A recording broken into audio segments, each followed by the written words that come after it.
Hey, I'd like to welcome you to another episode of the Mission Matters Money podcast, your source for all things money. My name is Adam Torres. You can follow me on Instagram at AskAdamTorres. Keep up with my book releases, book tour schedule, signings, all that other good stuff. Always love to connect with you there. And as always, if you'd like to apply to become a co-author of one of my upcoming books, just head on over to the website, missionmatters.com, and click on Become an Author to apply. All right, today I have Ramiro J. Atristaín on the line, and he is Managing Director over at Atristaín Financial Advisors. Ramiro, welcome to the show.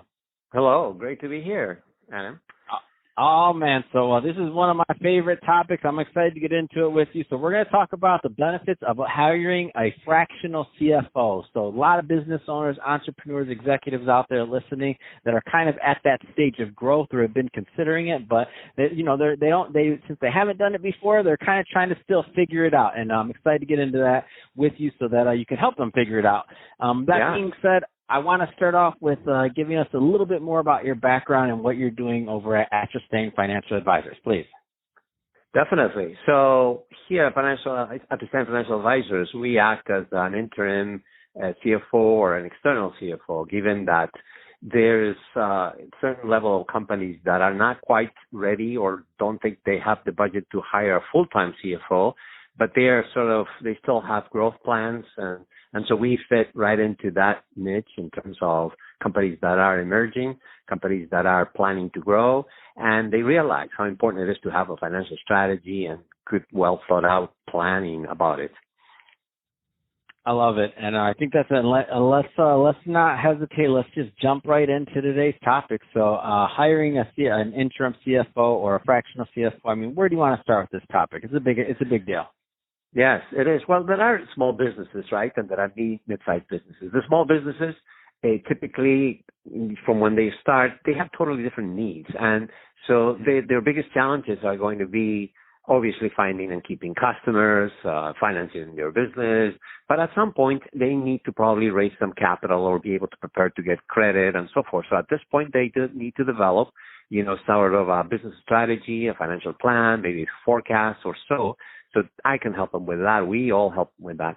Mid-sized business, on the other hand, they can definitely use the financial expertise and, from an advisor or external CFO that provides them with support in what they need, including, all the relevant support services to implement best practices, as well as increase a focus on the important parts of financial planning and so forth. So really, we can go hand in hand with the businesses, whether they are small or mid-sized, where, we help them with their financial reporting and leverage and bring their financial acumen to the next level.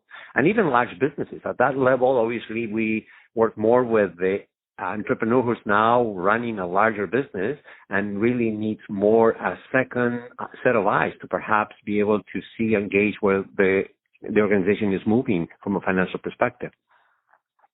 So I don't want to oversimplify this because I know it's a big topic and I know we can only cover so much in a 10 to 15-minute podcast episode. But that being said, I do know as long as you've been doing this, like certain themes tend to arise. How does a business know, or how does a business owner know if they're like at the right point to where they're kind of outgrowing, let's just say, their day-to-day bookkeeper and they need that higher level strategy thing? Because I think that, sometimes people don't know because it sneaks up on you, in my opinion. Like you're growing, and then all of a sudden you're like, wait a minute, this is new waters here. I can't just remember how much money we have coming in and out. I can't just look at the book. Like this is getting more complicated. So where you can notice this is usually with the cash flow management. So your accounting staff might be able to put together your books on time and do all that, and maybe even have some sense of cash management.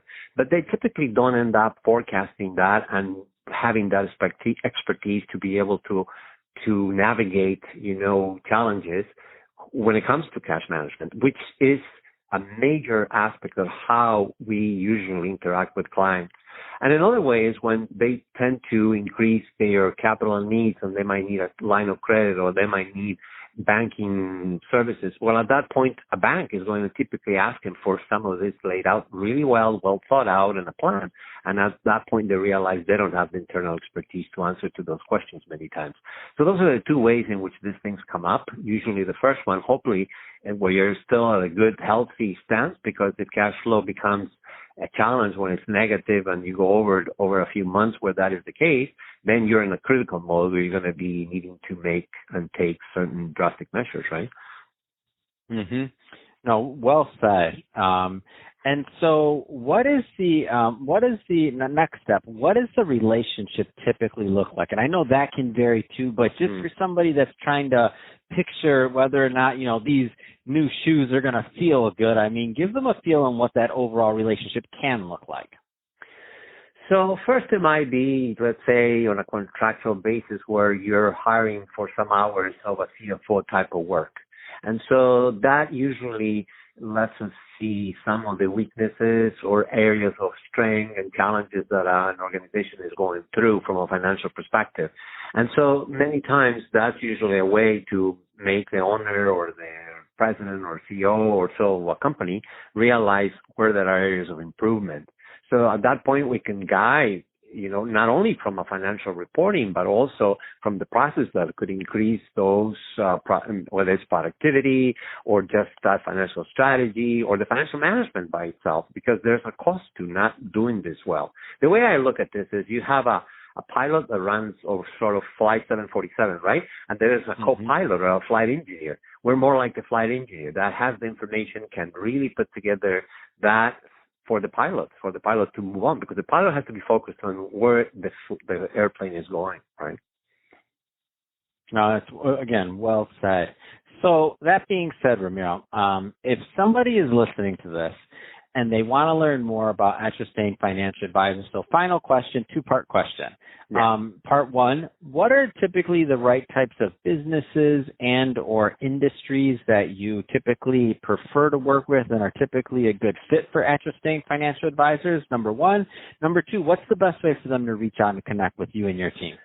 So number one, the typical business is sort of emerging, is growing, is whether many times we've had clients from the healthcare side, we've had clients from manufacturing too, but most have been from the healthcare or services more than products per se.